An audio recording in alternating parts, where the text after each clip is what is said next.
सुप्रभात मंडळी. आपण वाचत आहोत मीनाक्षी देशमुख लिखित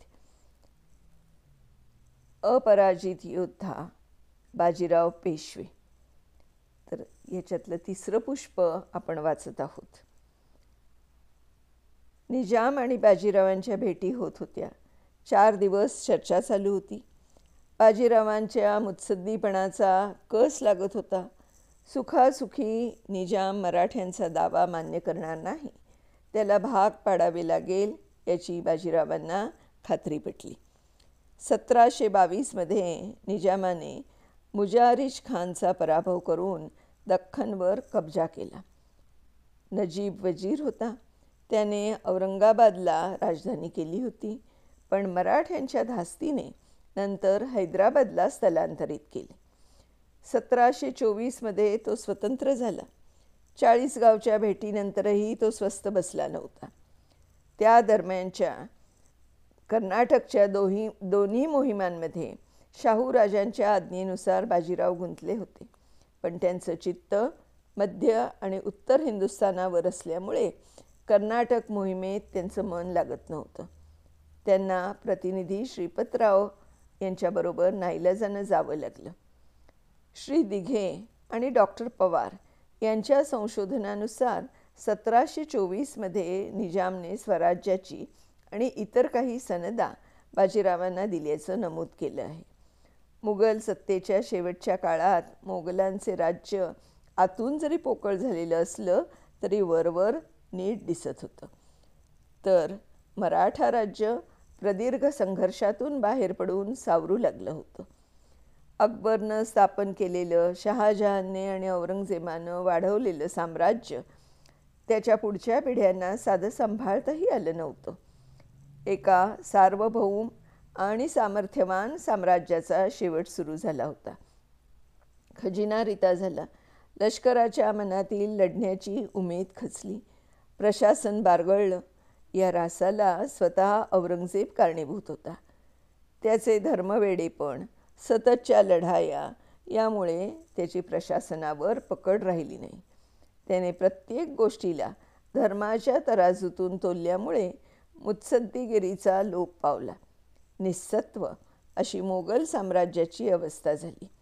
याशिवाय निसर्गाची अवकृपा, सततच्या दुष्काळामुळे सारा कर वसूल होत नसल्यामुळे खजिना रिकामा झाला. भरून काढण्यासाठी जिझिया कर लावला, त्यामुळे बहुसंख्य हिंदूंचा रोष ओढवून घेतला गेला.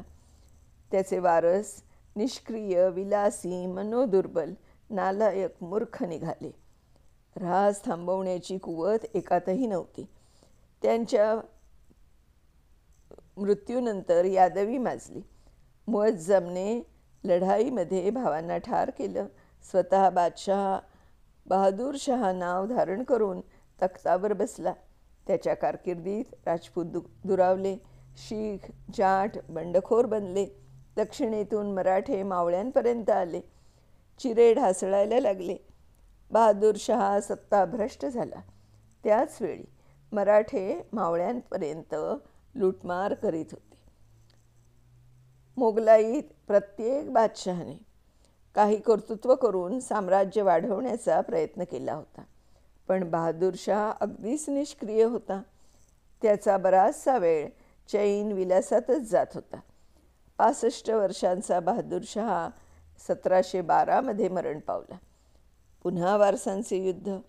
4 पैकी 3 मुलं लढाईत ठार झाली आणि जहांदर शाह बादशहा झाला. तो अतिशय स्त्रीलंपट होता. त्याने एका नर्तकीला राणीचा दर्जा दिला. तिच्यासाठी तो वाटेल ते करीत असे. बेबंद, बेताल, लंपट अशा बादशहाच्या नाड्या सरदार दरकरांच्या हाती गेल्या. परिणाम व्हायचा तोच झाला.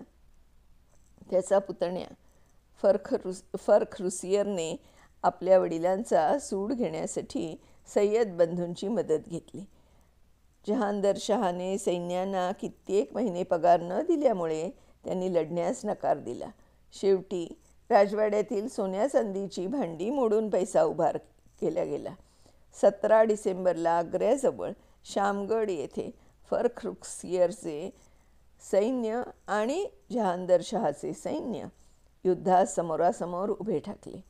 बादशहाची निजामावर मोठी भिस्त होती, पण तोच शत्रूला मिळाला. जहादर शहाचा पराभव झाला. 1713 त्याला दिल्लीच्या किल्ल्यात मान मोडून ठार केलं आणि त्याचं शीर कापून रुखसियरला एका ताटात ठेवून भेट केलं. नंतर काडीला लटकवून हत्तीवरून मिरवण्यात आलं. रुखसियर तख्तावर आला. हा अतिशय क्रूर होता. त्याच्या 7 वर्षांच्या राजवटीत त्याचा दरबार कटकारस्थानाचं आगर बनलं. सय्यद बंधूंच्या हातचे बाहुले बनला तो. त्यांचा काटा काढण्याचा प्रयत्न उघडकीस आल्यानंतर सय्यद बंधूंनी मराठ्यांची मदत घेतली. त्याबद्दल मराठ्यांना काही प्रदेशातील 1/4 वसूल करण्याचा हक्क प्रदान केला. सय्यद बंधू आणि बादशहामध्ये वितुष्ट विकोपाला गेलं. हुसेन अली प्रचंड सैन्यानिशी दिल्लीवर चालून आला. त्याचे अर्धे सैन्य मराठा होते आणि मराठा सैन्याचा सेनापती होता पेशवे बाजीराव बाळाजी विश्वनाथ. लढाई झाली आणि जनानखान्यात लपलेल्या 36 वर्ष रुखसियरला पकडून प्रथम त्याचे डोळे काढले. नंतर त्याला ठार केलं. मोंगलांचा सर्वेसर्वा सय्यद बंधू बनले. अफाट राजकीय आणि आर्थिक शक्ती प्राप्त झाली, पण दोघा भावांमध्ये गादीसाठी स्पर्धा निर्माण झाली. शेवटी त्यांची साम्राज्यनिष्ठा संपुष्टात आली. मोगल सैन्याचे केंद्रच डळमळीत झाले. त्याच वेळी दक्षिणेत मराठे शक्तीनिशी उदयास येत होते. ह्याचा पुढचा भाग आपण उद्या वाचूया मित्रांनो. तोपर्यंत नमस्कार.